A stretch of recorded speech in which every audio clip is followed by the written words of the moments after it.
everyone. Welcome to the French Flick, the guide for indoor hockey. I'm your host, Erin Tallman, also chief leader for Marseille's women's team here in France. In this episode of the French Flick, we're going to focus on offense by analyzing the women's final of the Indoor Hockey World Cup 2018. We can better understand how each player should position herself in order to create a fast-paced game with a nice flow. It's the Netherlands versus Germany, two of the greatest teams in hockey. As we discuss offensive strategies, take note of the numerous mistakes and fouls made by both teams.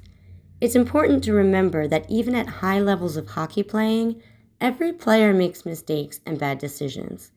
It's only one reason why we should never focus our attention on our mistakes or the mistakes of our teammates. We're here to do our best and never give up. We trust one another through the messiness as well as through our shining moments. Let's talk about the main offensive strategies being implemented by each team. You'll notice both teams alternating between these different strategies, most specifically depending on how the opposing team is pressuring the ball carrier.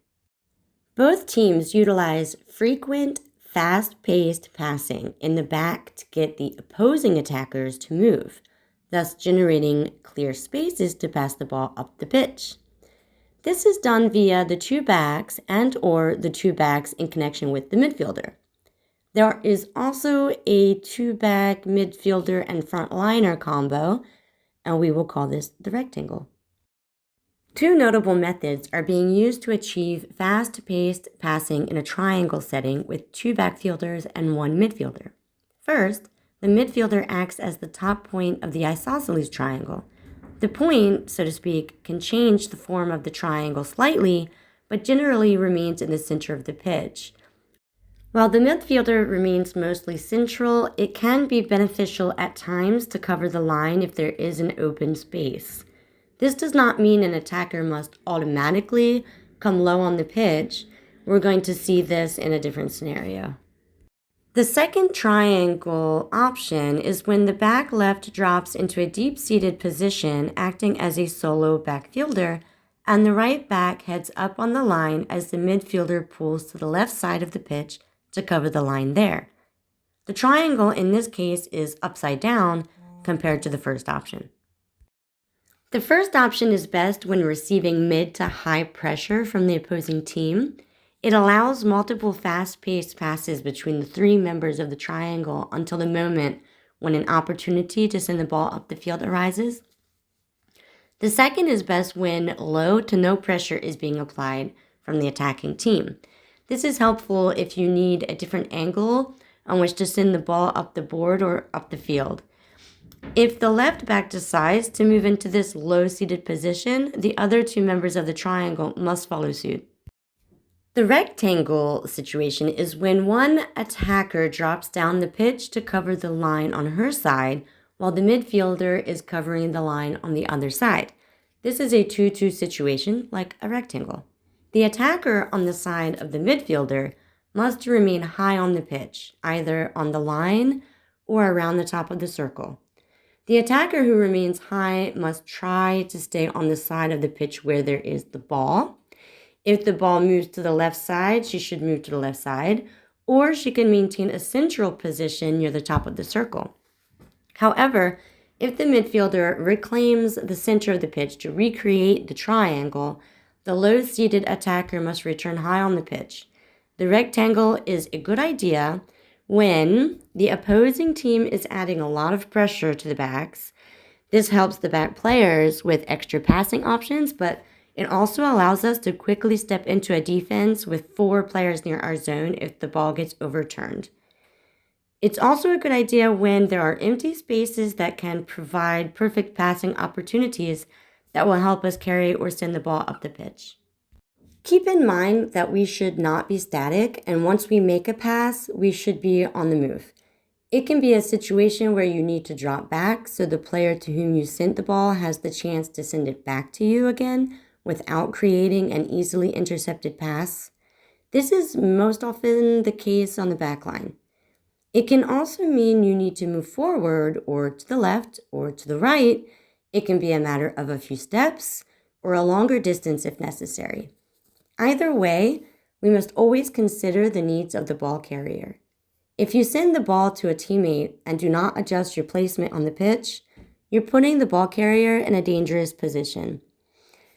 Remember, we mentioned earlier that teams are frequently alternating between the various offensive strategies.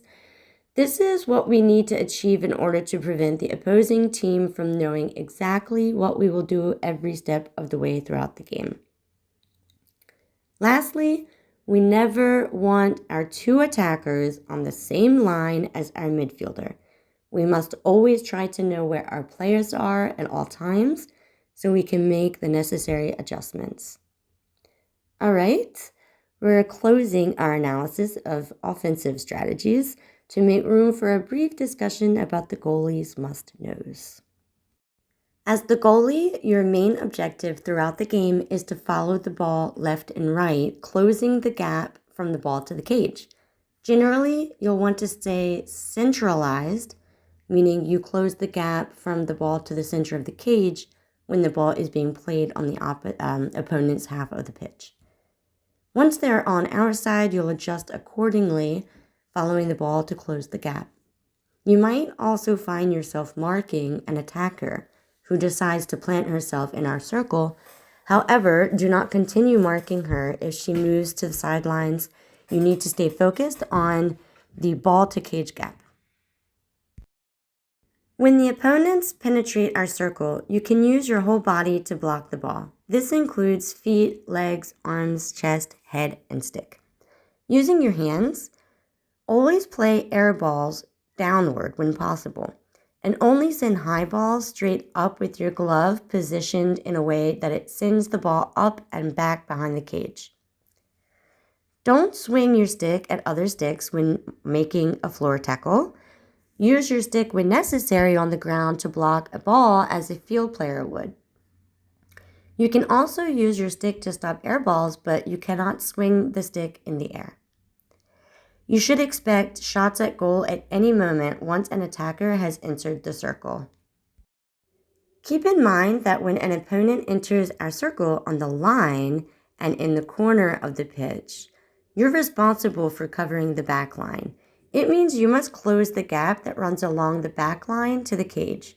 You can often place the entire side of your body against the post, ensuring that your arm and leg are both pressed against it and removing the open space, which would allow a goal. If you're comfortable with the idea, you can also move forward to play as a field player would to block an attacker in a 2-1-3-1 situation. However, you must be ready to quickly return to the cage once the attacker sends the ball back to a teammate. And if you do leave the circle at any time to play the ball, you must act as a field player and you can no longer use your body to stop the ball, only your stick. Let's discuss penalty corners. If the ball is sent to the top right or top left of the circle, meaning the side, you should step out closer to the receiver but ensure your legs are closed at the moment a shot at goal is made. You also need to ensure the space between the side of your body and the side of the cage is closed to the ball carrier, who is going to be shooting at goal. If the ball is sent to the top of the circle, you should step forward a few steps, perhaps between the stroke line and the cage. This will allow your first runner to make contact with the ball receiver, but you will also be blocking the central part of the cage.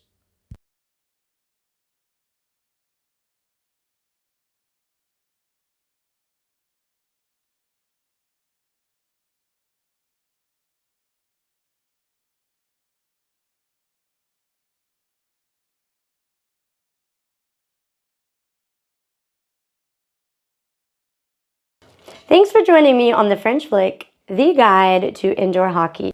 If you have any questions or topics you'd like us to cover, let me know.